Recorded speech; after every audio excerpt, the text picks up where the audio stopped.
투미TV 시청자 여러분 반갑습니다. 당신의 부동산 주치 김재경 소장입니다. 현재 강동구 둔촌주공 사업장이 공사 중단이라는 초유의 사태에 직면해 있습니다. 조합과 시공사업단의 입장이 첨예하게 맞붙고 있는데요.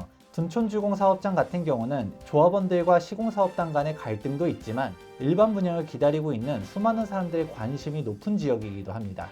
그래서 재개발 재건축 전문 채널인 투미TV에서 제대로 한번 짚어보려고 합니다. 일명 그 조합이 알고 싶다 시작해 보도록 하겠습니다. 지금 둔촌주공 사업장 같은 경우는 다가오는 2022년 4월 15일에 공사 중단을 앞두고 있습니다. 도대체 왜 이 지경까지 오게 되었는지 간단하게 흐름표를 작성해 보았습니다. 2010년도에 둔촌주공에서 시공사업단과 지분제 계약으로서 무상 지분율 164%로 계약을 하게 되었습니다. 본 계약 자체는 2016년도에 151% 무상 지분율로 갖다가 계약을 하게 되고 공사비는 평당 415만 원으로 약 2조 6천억 원에 계약을 하게 됩니다. 2019년도 12월 17일에 관리처분 총회를 하게 되는데 이때 공사비가 3조 2천억 원으로 약 5,600억 원이 증액되게 되었습니다. 관리처분 인가 시점에 공사비가 증액이 되긴 했었지만 무난하게 통과가 되긴 했었는데요. 그 이유는 무상 지분율 자체는 동일했기 때문입니다.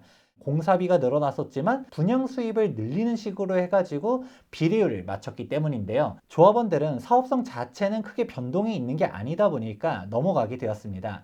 하지만 허그 분양보증 심사 결과 그렇게 높게 제시된 분양가로 분양을 할 수 없게 되다 보니까 사실 조합은 난리가 나게 됩니다. 원래 계획보다 추가 부담금이 확 늘어나게 된 상황인데요. 상황이 이렇다 보니 신조합 집행부 같은 경우는 구조합 집행부에서 체결한 해당 계약 자체가 무효다라고 주장하고 있는 게 가장 큰 쟁점 사항이다라고 볼 수 있습니다. 시공단 같은 경우는 적법하게 체결됐기 때문에 이 계약대로 움직여야 된다. 일단은 착공을 해가지고 공사가 지속되고 있었는데요. 조합과 시공단 간의 갈등이 깊어지다 보니까 시공단이 결국 공사 중단이라는 최후의 카드까지 꺼내든 게 현재 상황입니다. 이렇게 조합과 시공단 간의 갈등이 첨예하게 대립되고 있는 상태에서 제대로 된 정보를 얻기가 쉽지 않은데요. 최근에 서울시에서 발의된 코디네이터 결과를 한번 보면 좋을 것 같습니다. 정비사업 코디네이터 최종 보고서인데요.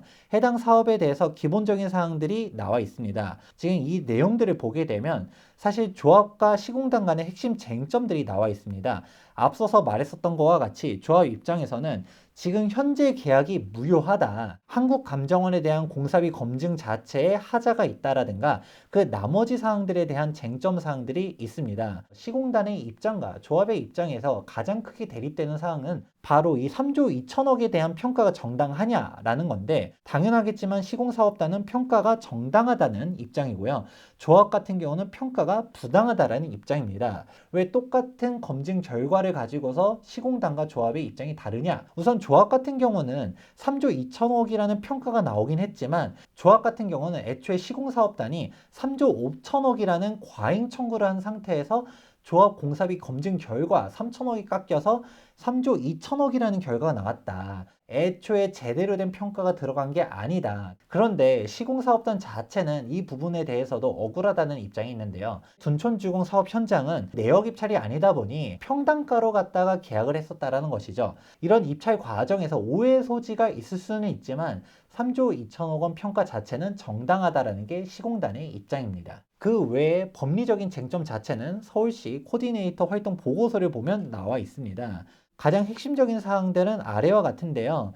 조합층에 대한 입장과 시공사업단 간의 입장이 법률적으로 나와 있는데 코디네이터에서 법률적으로 판단한 결과 사실상 법률적으로 보았을 때는 시공사업단의 입장이 합당하다라는 게 내용입니다. 물론 코디팀의 법률적인 판단인 것이지 제가 법률적으로 이게 맞다, 그르다라고 말할 수는 없는 상황입니다. 둔촌주공 사업 현장은 소송전에 들어가 있는 상태다 보니까 법률적인 맞고 그름은 법원에서 다투게 되겠죠. 저는 법률적인 판단보다도 실질적으로 쟁점사항으로 맞붙는 부분에 대해서 보다 파고 들어갈까 하는데요. 앞서서 말했었던 쟁점사항 외로도 현재 둔촌주공 사업장에서 갖고 있는 문제점들이 몇 가지가 더 있게 됩니다. 바로 입주 시점이 어떤 식으로 되느냐. 시공사업단 입장에서는 현재도 9개월 이상 지연이 된 상태라서 공기 지연이 불가피하다라는 입장이고요.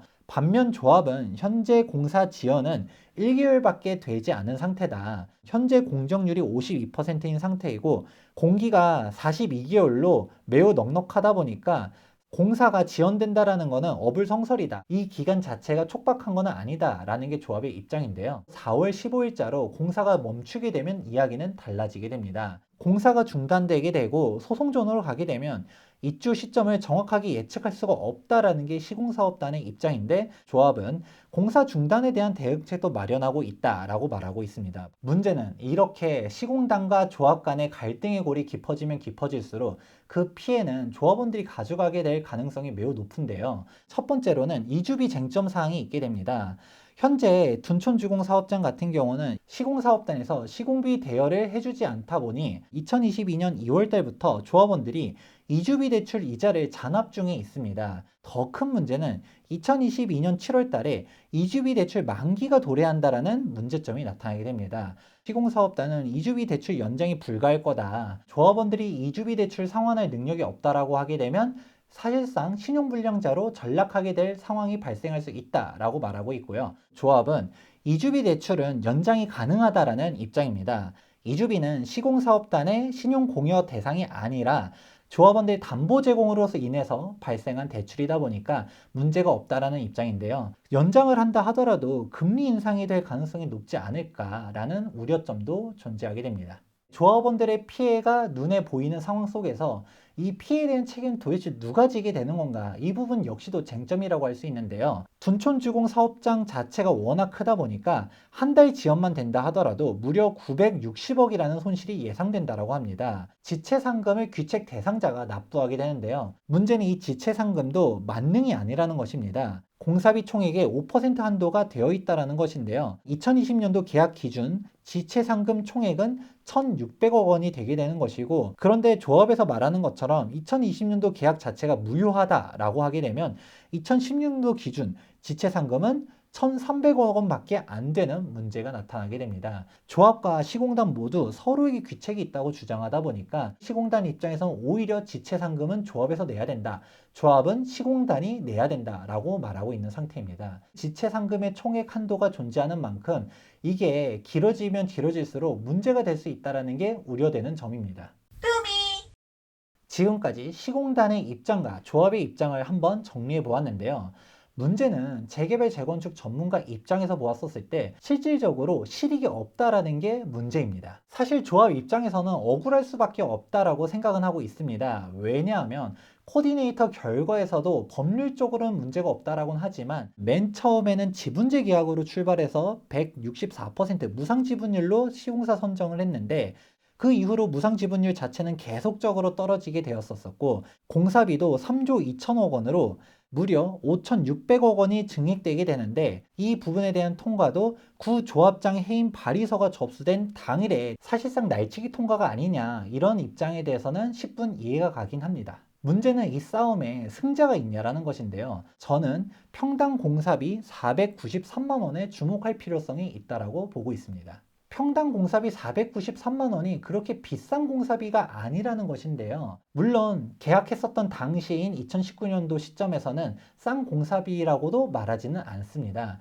그런데 지금 현재 시점으로 보게 되었을 때 각종 원자재 가격들이 다 올라가다 보니까 현재 평균 공사비는 평당 518만 원이라고 합니다. 여기에 더해서 각종 원자재라든지 인건비라든지 공사비가 계속적으로 올라갈 수밖에 없는 환경인데요. 이 공사비 자체가 과연 비합리적인가 부분에 대해서도 생각해 볼 필요성이 있습니다. 많은 사람들은 5,600억 원 증액에 대해서만 포커스를 맞추고 있는데 이 5,600억 원 증액 내에서는 공사비 자체를 증액한 것은 아닌데요. 내용을 따져보게 되면 중대한 사항의 변경도 존재하게 됩니다. 2016년도 공사 계약 시점에서는 11,000세대를 기준으로 해서 공사 계약을 하게 되었었는데 2020년도 공사 변경 계약 체결 때는 12,000세대로 세대수가 증가하게 되었습니다. 여기에다가 상가 공사비가 증액되는 사항들도 있게 되었는데요. 그렇다 보니 시공사업단 입장에서는 실질적인 아파트 세대수가 증가한 사업비 자체만 한다 하더라도 1천억 원, 그리고 상가 공사비가 추가되다 보니까 여기서도 1천억 원, 나머지 약 3,500억 원은 물가 상승분을 고려한 증액이기 때문에 부당한 증액은 아니다라고 말하고 있습니다. 공사비 재검증을 한다 하더라도 평당 공사비 493만 원에서 낮춘다 했었을 때 얼마나 낮출 수 있는가, 이렇게 사업이 지연되면서까지 싸울 필요가 있는가에 대해서는 의문이 들 수밖에 없는데요. 시공사업단도 공사비 재검증 의사가 있고요. 조합도 공사비 재검증 의사가 있는 상태입니다. 시공사업단은 우선은 기존 공사 계약 자체는 유효한데 공사비를 다시 검증을 통해서 협의를 하자라는 입장이고요. 조합은 이 계약은 무효로 하고 공사비 협의를 하자라고 말하는 입장입니다. 시공사업단 입장에서는 현재 계약이 무효하고 정정 계약이 유효하다라고 하면 지금 현재 12,000세대로 공사하고 있는 상황은 실체 없는 공사가 아니냐며 공사 중단이라는 카드를 빼들었습니다. 저는 이 모든 갈등의 원인이 결국은 분양가에 있다라고 보고 있습니다. 당초 조합에서 목표로 했었던 분양가가 통과됐다라고 하면 조합과 시공단 간의 갈등이 있다 한다 하더라도 그냥 넘어갈 수도 있었던 상황인데요. 문제는 2020년도에 허그에서 일반 분양가를 평당 2,978만 원이라는 말도 안 되는 금액을 제시하면서 갈등이 터져버리게 되었습니다. 엎친 데 덮친 격으로 분양가 상한제까지 시행되다 보니까 둔촌주공 일반 분양가가 얼마가 될지에 대해서는 사실상 표류했다라고 볼 수 있는데요. 기본 개념 자체는 땅값과 건축비 그리고 적정이윤을 합산한다라고 했지만 실질적으로 조합원들의 땅값도 인정을 제대로 안 해주고 공사비도 제대로 인정을 안 해주다 보니까 사실상의 조합원들의 희생만 강조하게 되는 게 분양가 상한제입니다. 실제로 윤석열 당선인이 발표한 공약 중에서는 분양가 규제 운영을 합리화하겠다, 분양가 상한제 제도를 손질하겠다라고 공약을 내세웠는데요. 처음부터 일반 분양가를 합리적으로 산정해줬다라고 하면 이 사태까지 오지 않았다라고 보고 있습니다.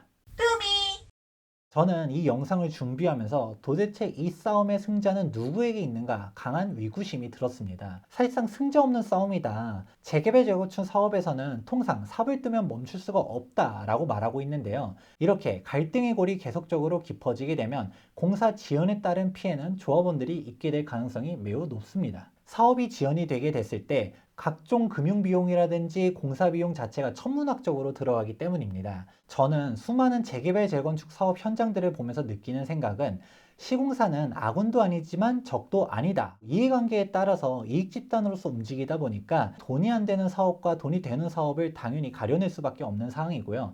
조합 입장에서도 시공사를 맹목적으로 맹신하기보다도 공사비가 합당한지 당연히 따져볼 수밖에 없는 상황이라고 보고 있는 것이죠. 서로 간의 이해관계에 따른 입장 차이가 존재할 수밖에 없는 것은 이해하고 있지만 조합원들의 피해를 최소화하기 위해 시공사와 조합 간에 대화로 원만하게 해결하길 바라는 마음입니다. 마지막으로 서울시 코디네이터의 종합조치위원 말씀드리면서 마무리해 보도록 하겠습니다. 소송의 제기는 분쟁 해결의 마지막 수단이나 그럼에도 불구하고 계약의 법률적인 유무효 논쟁을 포기하지 않을 경우 지금 당장 소를 제기하여 사업 지연을 최소화할 수 있도록 하되 쟁송 중에도 당사자 간의 협의, 분쟁조정위원회 조정 등의 대책을 동시에 활용하여 갈등의 분쟁의 소요기간을 최소화할 필요가 있다. 본 영상이 현 사태를 이해하는 데 도움이 되었길 바랍니다. 지금까지 부동산 주치 김재경 소장이었습니다. 감사합니다.